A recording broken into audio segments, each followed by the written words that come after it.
to the World Parliament of Religions.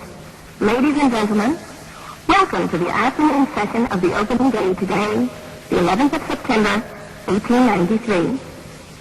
We now introduce you to Swami Vivekananda from India and request him to address us.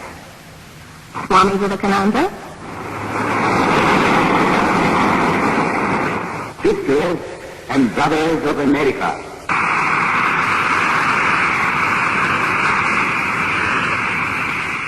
it fills my heart with joy unspeakable to rise in response to the warm and cordial welcome which you have given us.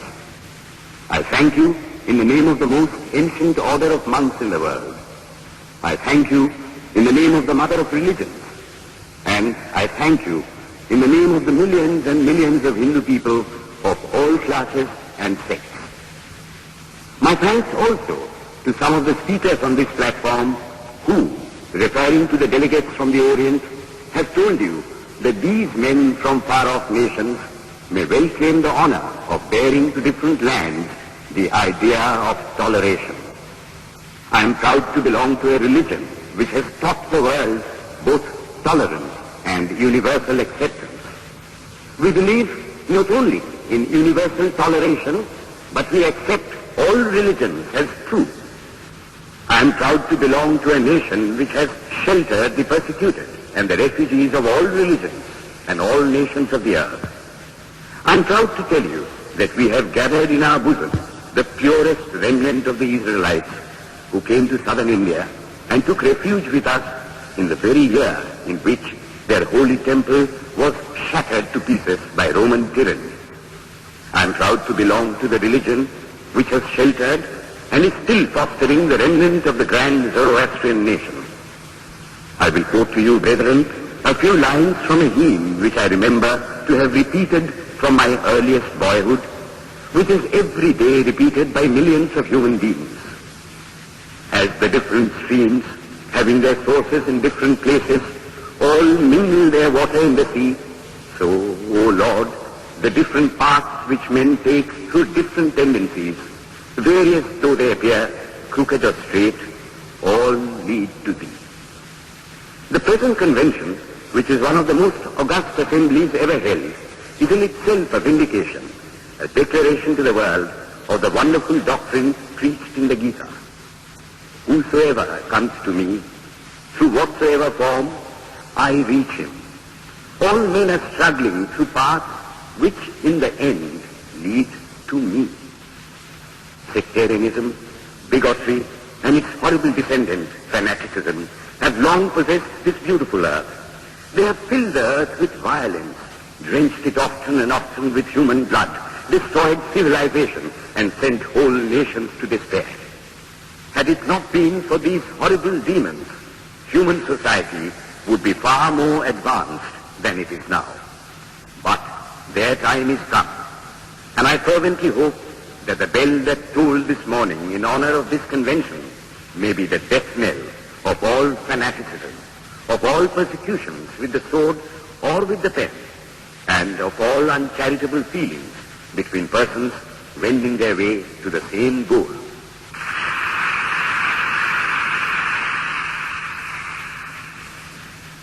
Ladies and gentlemen, on the agenda for today, the 15th of September, 1893, a galaxy of eminent speakers are scheduled to address us, and it gives us great pleasure to once again invite Swami Vivekananda to speak. His subject for today, Why We Disagree. I will tell you a little story. You have heard the eloquent speaker who has just finished say, let us cease from abusing each other, and he was very sorry that there should be always so much variance. But I think I should tell you a story which would illustrate the cause of this variance. A frog lived in a well. It had lived there for a long time. It was born there and brought up there, and yet was a little small frog. Of course, the evolutionists were not there then to tell us whether the frog lost its eyes or not, but for our story's sake, we must take it for granted that it had its eyes, and that it every day cleansed the water of all the worms and bacilli that lived in it with an energy that would do credit to our modern bacteriologists. In this way, it went on and became a little sleek and fat. Well, one day, another frog that lived in the sea came and fell into the well. Where are you from? I am from the sea. The sea? How big is that? Is it as big as my well? And he took a leap from one side of the well to the other. My friend, said the frog of the sea, how do you compare the sea with your little well? Then the frog took another leap and asked, is your sea so big? What nonsense you speak, to compare the sea with your well. Well then, said the frog of the well, nothing can be bigger than my well. There can be nothing bigger than this. This fellow is a liar, so turn him out. That has been the difficulty all the while. I am a Hindu. I am sitting in my own little well and thinking that the whole world is my little well. The Christian sits in his little well and thinks the whole world is his well. The Mohammedan sits in his little well and thinks that is the whole world. I have to thank you of America for the great attempt you are making to break down the barriers of this little world of ours, and hope that in the future the Lord will help you to accomplish your purpose.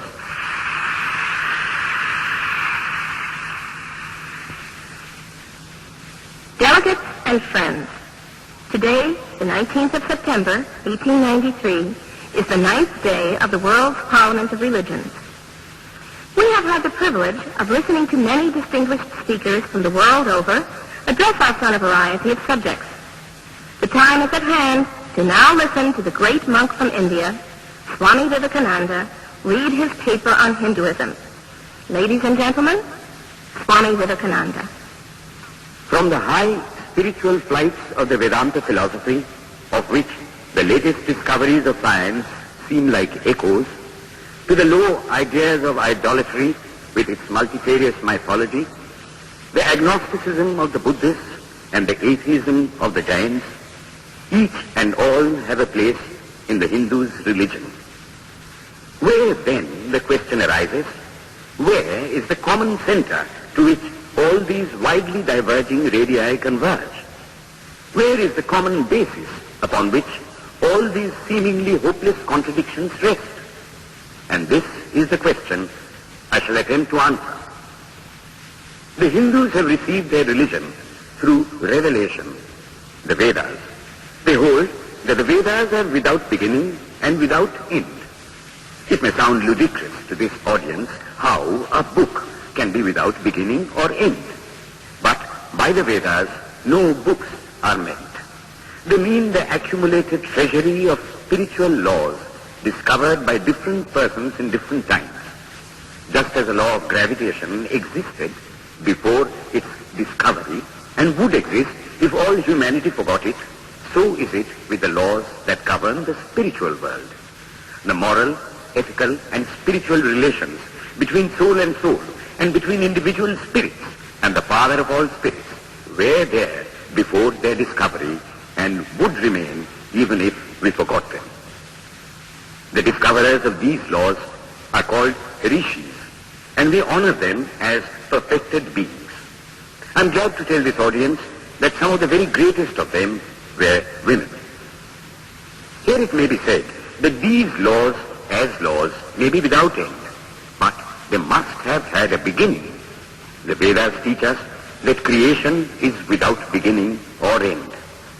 Science is said to have proved that the sum total of cosmic energy is always the same. Then, if there was a time when nothing existed, where was all this manifested energy? Some say it was in a potential form in God.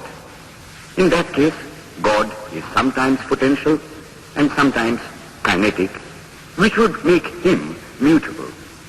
Everything mutable is a compound, and everything compound must undergo that change which is called destruction.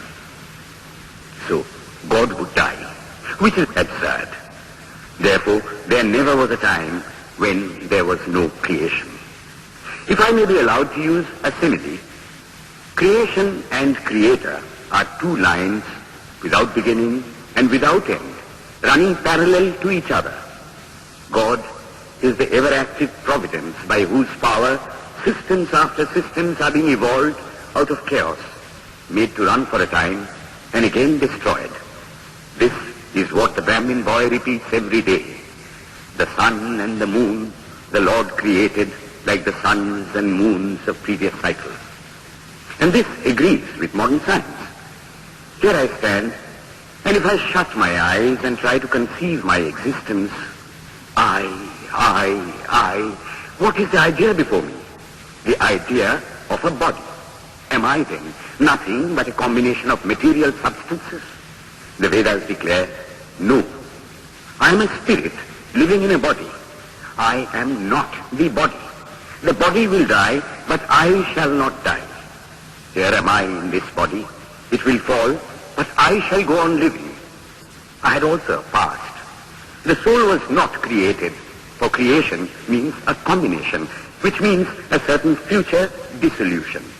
If then the soul was created, it must die. Some are born happy, enjoy perfect health with beautiful body, mental vigor, and all wants supplied. Others are born miserable. Some are without hands or feet. Others again are idiots and only drag on a wretched existence. Why, if they are all created, why does a just and merciful God create one happy and another unhappy? Why is he so partial? Nor would it matter in the least to hold that those who are miserable in this life will be happy in a future one. Why should a man be miserable even here in the reign of a just and merciful God? In the second place, the idea of a creator God does not explain the anomaly, but simply expresses the cruel fiat of an all-powerful being. There must have been causes then, before his birth, to make a man miserable or happy, and those were his past actions. Are not all the tendencies of the mind and the body accounted for by inherited aptitude? Here are two parallel lines of existence, one of the mind, the other of matter. If matter and its transformations answer for all that we have, there is no necessity for supposing the existence of a soul. But it cannot be proved that thought has been evolved out of matter. And if a philosophical monism is inevitable, spiritual monism is certainly logical and no less desirable than a materialistic monism. But neither of these is necessary here. We cannot deny that bodies acquire certain tendencies from heredity, but those tendencies only mean the physical configuration through which a peculiar mind alone can act in a peculiar way. There are other tendencies peculiar to a soul caused by his past actions, and a soul with a certain tendency would, by the laws of affinity, take birth in a body which is the fittest instrument for the display of that tendency. This is in accord with science, for science wants to explain everything by habit, and habit is got through repetitions. So, repetitions are necessary to explain the natural habits of a newborn soul, and since they were not obtained in this present life, they must have come down from past lives. There is another suggestion. Taking all these for granted, how is it that I do not remember anything of my past life? This can be easily explained. I am now speaking in English. It is not my mother tongue. In fact, no words of my mother tongue are now